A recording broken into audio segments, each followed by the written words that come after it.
Other reasons I closed my driving school, and this show is one of them, is I belong to a culture that is infected with HSD and intellectual laziness, and it pardons mistakes that cause the deaths of, and supposedly, you know, a person with a commercial professional driver license is allowed to miss things in blind spots.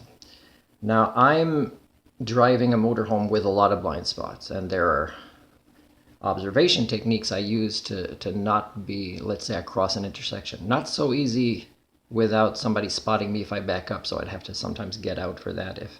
But to go straight through something and scanning on the sides, I got plenty of blind spots, and I compensate for that with styles of observation skills. And it's not okay when it's just myself and my cat now in my motorhome.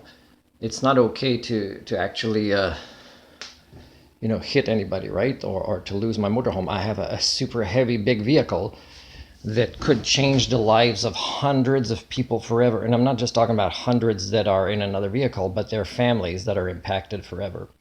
So this is an example of a complete lack of accountability where the criminal charges, okay, yeah, sure, but no driving related penalties from what I hear. This is normal for a bus with a blind spot to what, one time out of 10 cause deaths? Like, I don't know how you guys rationalize this.